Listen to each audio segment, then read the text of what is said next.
So this is the granulocyte portion of the blood smear lecture. What we see here is a blood smear with many mature neutrophils, platelets. We think about processes that have increased neutrophils, maybe even a myeloid or glucomoid reaction with a range more immaturing myeloid cells, bands, and mature neutrophils. This is it, as well as platelets. It's more of a leukomoid reaction. Neutrophils can have increased numbers of nuclear lobes. If you have at least 3 neutrophils with 5 or more lobes, they're called hypersegmentation, seen in megaloblastic anemia, caused by either vitamin B12 or folate acid deficiency, myelodysplastic syndrome, severe infection, including COVID. And this definition is applied to neutrophils as well as eosinophils and basophils. If you have at least 1 with 6 lobes, that's also enough to call it hypersegmented, or 1 with at least 7 or 8 lobes. So 1 with more than 6 lobes is enough, and 1 with 5 or more lobes, 3 cells with 5 or more lobes you could call it hypersegmented neutrophils. This is a case, index case with up to 8 nuclear lobes in a COVID-infected patient that we had published. If you have a hyposegmentation, that's nuclei with 3 lobes or less, many times they have that peanut-shaped or bilobed neutrophils with a thin nuclear strand connecting the 2 peanut-shaped lobes. This can be seen in inherited Pelber-Hewitt anomaly, acquired processes, sepsis, MDS, MPN, myelofibrosis, as well as neoplastic myeloid processes or hematologic processes in solid organ transplantation. You can see hyposegmentation. Degenerative change, where you have apoptotic or pycnotic nuclei in the neutrophils that can be seen in infection, poison, burns, heat stroke. You can get nuclear fragmentation, karyophyresis, or karyolysis, where the nuclei dissolve into dense pycnotic mass. So this is all degenerative change of the neutrophils. You can get cytoplasmic vacuolization, seen on acute alcohol ethanol toxicity, septicemia, burns, malignancy, long-term antibiotic or even chemotherapy, and radiation exposure. Dolly bodies are these little blue inclusions, which are denatured aggregates of free ribosome or rough ER containing RNA. Can coexist with toxic granulation, septicemia, infection, burns, surgery, pregnancy, chemotherapy, and inherited processes like May-Hegelen anomaly. We have Dolly-like bodies. Toxic granulation, we see a lot. You have few to many coarse staining granules, again seen in infection, burns, inflammation, malignancies, drug intoxication, or hematologic therapy. Cytoplasmic hypogranulation, where you see loss of granules, can be seen in myelodysplastic syndrome, AML, chronic infection, megaloblastic anemia, inherited deficiencies of neutrophilic granules. These are more trivial facts that you may need to know for in-service or board exam. May-Hegelen anomaly with the genetic gene involved, MYH9, autosomal dominant, the chromosome different mutations encoding the various proteins, and you get these totally like cytoplasmic inclusions in the neutrophils, but also can be seen in the monocytes, eosinophils, and basophils. They can also show giant platelets, thrombocytopenia, defective megakaryocyte maturation and fragmentation. And RNA is derived from patches and remnants of the rough endoplasmic reticulum. They present with bleeding, easy bruising, or post-op bleeding issues. Chiari-Akigashi syndrome, again, they present with recurrent bacterial infections, mutation involving this LISH gene on chromosome Q42, autosomal recessive. It's a protein, involves an intracellular trafficking of proteins. Microtubules fail to form, and neutrophils do not respond to chemotactic stimuli. And so you have these giant lysosomal granules that fail to function. You have recurrent abscesses, infection. Can affect the platelets, cause bleeding, melanocytes that cause albinism, Schwann cells causing neuropathy, or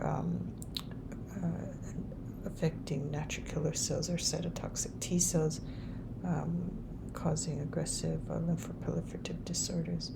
But you see these giant granules in the neutrophils or granulocytes.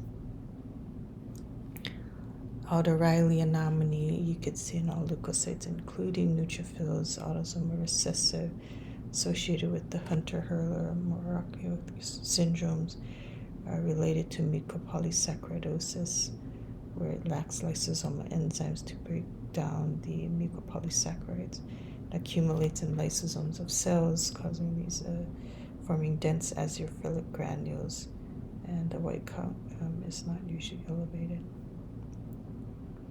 Here's a rare case. You can even see it in lymphocytes in the San Felipe Syndrome. WHIM syndrome is another, recently described syndrome where you have warts, hypogammaglobulinemia, infection, myelothesis. It's autosomal dominant mutations involving CXCR4, same gene involved with lymphoplasmacytic lymphoma with MYD88 and CXCR4, but this is you have enhanced prolonged G-coupled protein and BRS independent responses, and they have been using CXCR4 antagonists in phase 1 trials, but they have these neutrophils with these strange long nuclear chromatin causing very bizarre forms, long thin strands here. Ehrlichiosis is a tick-borne infection, and you can see hypersegmentation in the neutrophils, as well as these organisms in the granulocytes. And so be familiar with all the type of infection and the different organisms seen with this process. Be familiar with the bacteria that cause pathognomonic changes in the blood or bone marrow. These are just papers by Dr. Valent and his Peter Valent, who's an expert in mast cells, but has been also describing and trying to score changes in eosinophils and basophils. But ultimately, they conclude that you also need molecular data, but they're trying to score morphologic changes in eosinophils. This is a rare occurrence of eosinophilia with ring-shaped nuclei associated with this monoclonal therapy reported. Lymphocytes, be aware that there are the 3 types of downy cells that you could see in EBV, infectious mono, types 1, 2, and 3 Downy cells, and know the various differences. The plasmacytoid lymphocyte seen in COVID infections that has been reported by colleagues in ourselves. And, again, plasmacytoid lymphocytes, giant platelets in COVID. And then thrombocytosis and all the various etiologies and the different types of platelet abnormalities. Be aware of associations with tiny platelets, giant platelets, large platelets, and the various entities and associations. These are giant platelets and inclusions versus something more neoplastic or like a lymphoid proliferation, either CLL, marginal zone, versus more leukemic, where you have more prominent nucleoli, increased NC ratio with basophilic rim, and larger than the surrounding red blood cells. Look for little organisms in the blood. This is a rare case of the babesiosis. Other ring forms, parasites, malaria, etc., worms, helminth. And then monocytes, normal monocytes, you have monoblasts with nucleoli. You can see granules, folding, or the promonocyte, again with nucleoli, cytoplasmic vacuoles, finer, lighter cytoplasm, and then the more mature monocyte with nuclear folding and more granulation in the cytoplasm. Atypical monocytes, again seen in COVID infections, versus monocytic leukemia, which you have much more of these forms. And these are tricky because they can be most times 34 negative, and you need to know about counting promonocytes since they're now used to differentiate CMMOL types 0, 1, and 2 versus acute myelomonocytic leukemia.